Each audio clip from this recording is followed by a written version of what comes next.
je ne vais pas trop rentrer dans le détail parce que M. Martin a déjà presque tout dit. De base, il n'était pas question que je puisse intervenir ce soir parce que de ma nature, lorsque nous organisons quelque chose, de ma nature, lorsque nous organisons ces gens d'artistes, je n'aime pas trop prendre la parole et apparaître. Pas parce que j'ai peur de parler, non, j'ai pas peur de parler devant les gens, mais ma philosophie est telle que c'est la société, la structure qui fonctionne. Je ne suis pas expert pour ça, soyons clairs. Pour moi, c'est tout ce qui est managérial, tout ce qui est. Voilà. Alors, je prends la parole parce que je veux expliquer un peu le contexte et un peu parler. Je profite déjà pour présenter les excuses du parrain de la journée. Je pense que sur les affiches, les réseaux, vous avez remarqué que c'était l'honorable président du Sénat, M. Sarah Jean-Michel.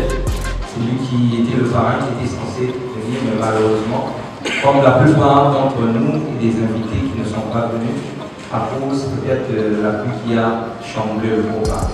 Mais je prends un peu la parole, pas à sa place, mais pour essayer un peu de contextualiser ce pourquoi nous sommes là.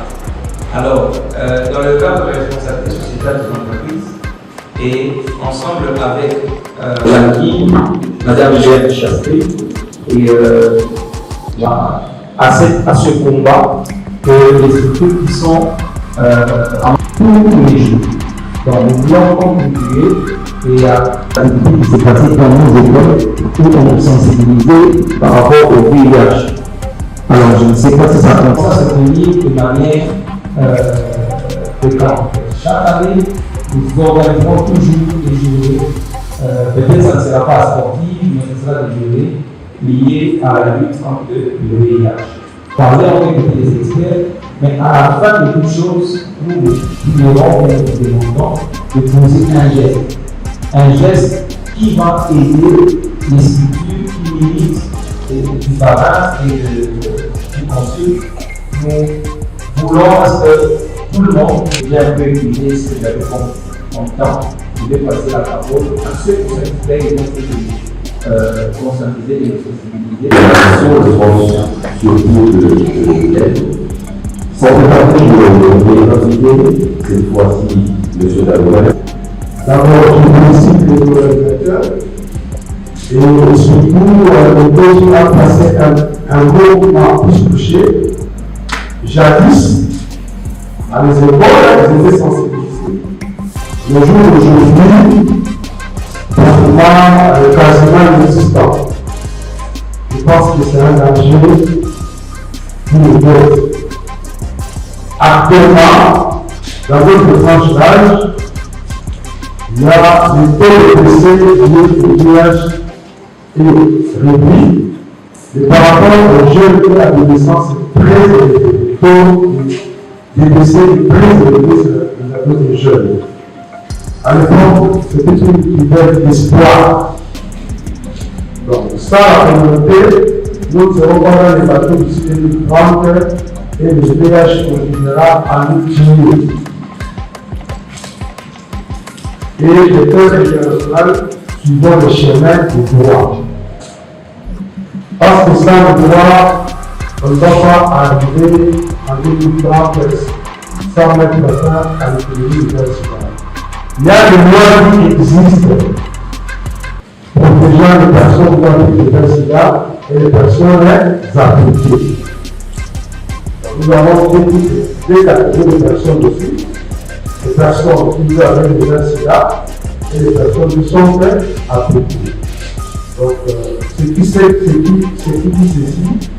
lorsque vous discriminez, dites à la personne que la sida, elle est connue si la personne va s'attendre au premier, les instances judiciaires, on va vous arrêter. Notamment les dépistages. Mais avant cela, le Dr Patrick a donné un chiffre sur la prévalence du VIH et de 1,2. Donc sur les 100% des personnes qui se sont fait dépister, il y a 1,2% des personnes qui sont VIH positives. Mais, ce sont les statistiques de 2013-2014.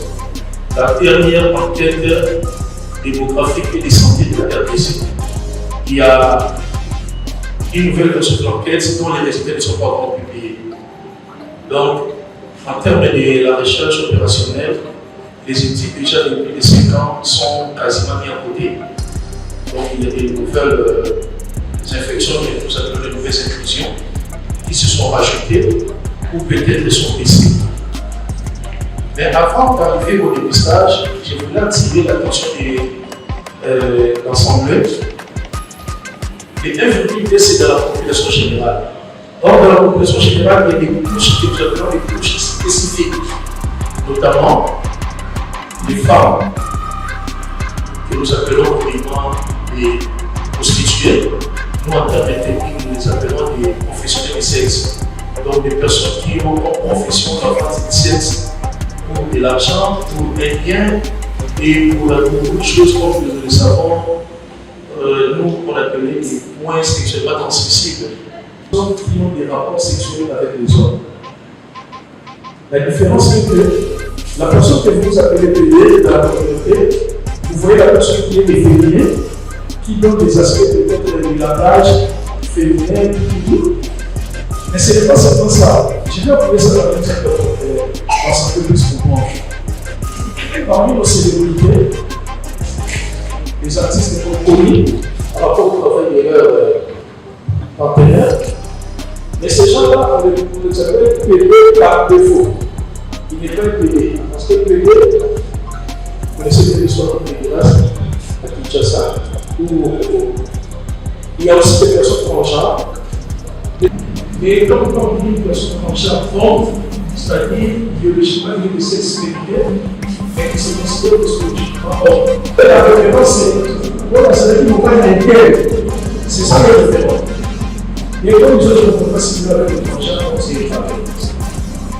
Avec les utilisateurs des drogues, comme nous le savons, la drogue coûte excessivement cher. Il faut se cotiser $1 pour acheter une portion. Et avec cette portion, avec la même aiguille, moi j'ai dépisté. Alors, le jeu plonge dans cette monde merci qui vous donne une vie, quelque part, où vous n'avez pas de soucis et ainsi de suite. C'est juste là, quelque part, juste là, vous allez voir et bien voir comment ça se passe. Parce que vous savez, comme on vient de dire ici, que le VIH-Sida, c'est la santé publique aussi, ça ne touche pas. Vous allez dire qu'il faut plusieurs mécanismes, bien entendu, ici on parle pour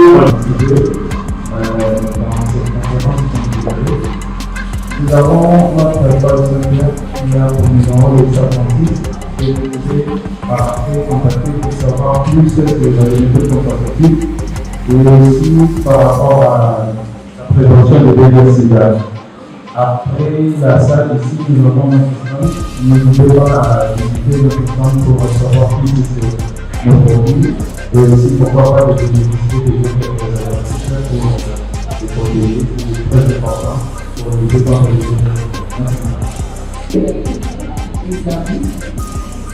en gros, c'est la théorie, notamment aussi pour organiser les événements.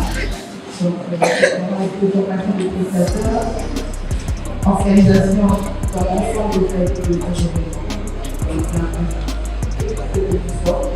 Sinon, pour le numéro de contact, vous allez avoir le 082, vous notez, 82 60 83 695. 082 60 83 695.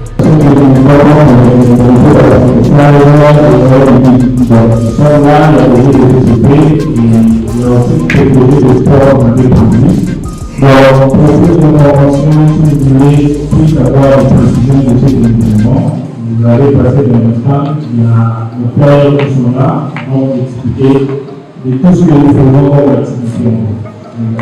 Ici, je voudrais vous aurais, pour que tout le monde voit que dit constructeur d'intérêt, mais la pièce maîtresse de cette activité, ça va être le sénateur producteur. Si vous pouvez l'envoyer.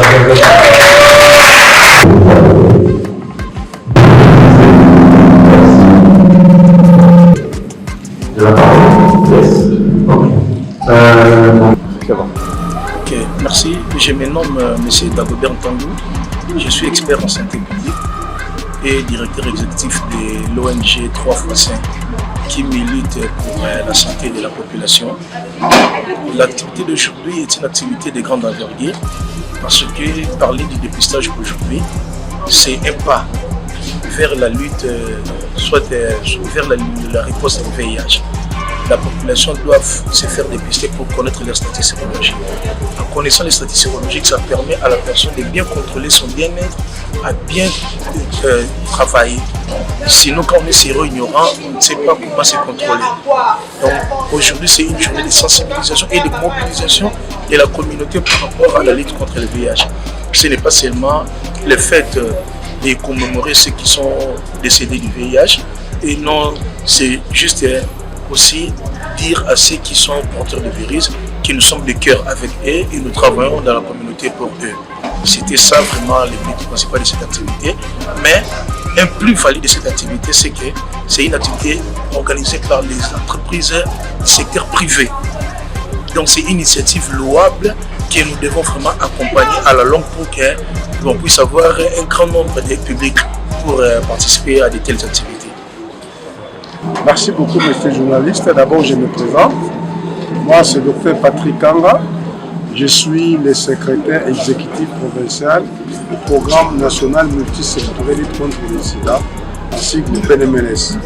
En fait, la journée d'aujourd'hui, c'est une journée commémorative de nos frères, sœurs, parents qui nous ont quittés du fait du sida et également ceux qui sont encore là, atteints du microbe du VIH. Nous sommes là pour qu'ils sachent que nous sommes très attachés par rapport à eux. Nous ne les abandonnerons jamais. Ils sont nos frères et nous demandons à la population et aux autres qu'en ce moment, ils ont besoin de notre soutien, de notre attachement vis-à-vis à eux. Et nous devons éviter de les stigmatiser et les discriminer, car cela freine l'évolution de la lutte. Et ça aussi, des sanctions juridiques. Donc, je pense que cette journée, c'est une journée mondiale, la cause au sida. Bref, ce que j'ai comme message à donner, c'est encore une question. Nous sommes dans l'éducation, mais j'ai pu parler aussi de quelques méthodes de sensibilisation aussi. On est venu pour sensibiliser les gens contre le VIH à travers les jeux. Voilà pourquoi, à travers Madame Josiane Folo, nous sommes là pour travailler avec la société qui nous a invités, les partenaires privés,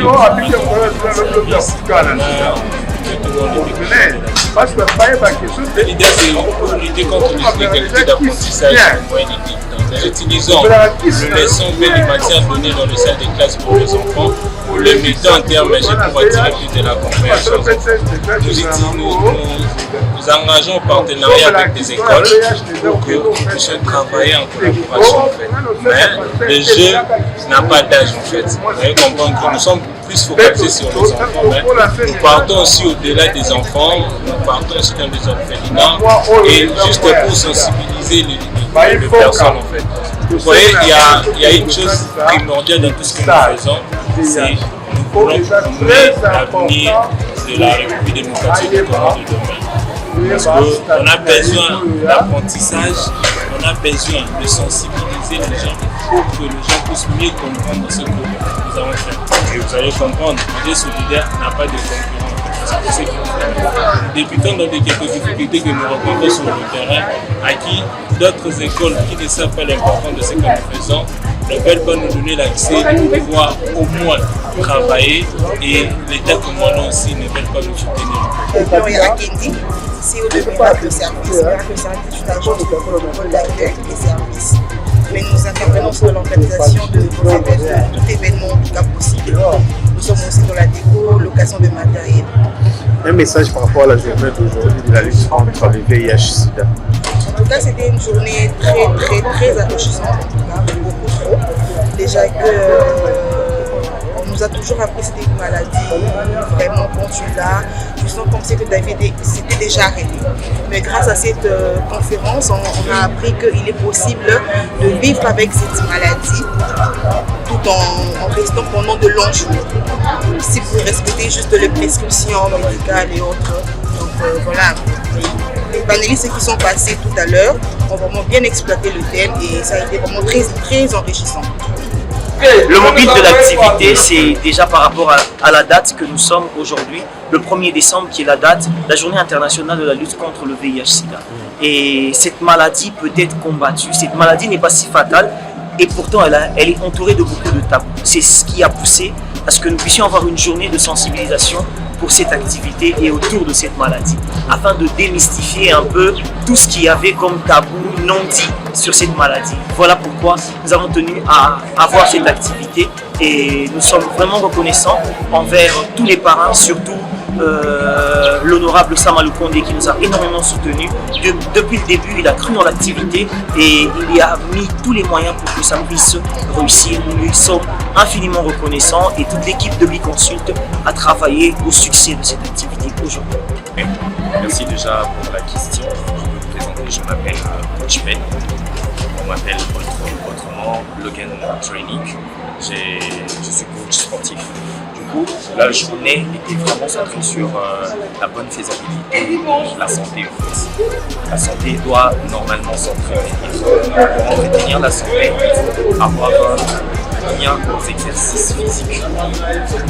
Les exercices physiques qui, pas que tu sois séropositif ou séronégatif, le sport a un grand nombre de bénéfices dans ce que tu serais en train de faire ou carrément la santé. Donc, je suis venu pour prester à l'activité.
Thank you.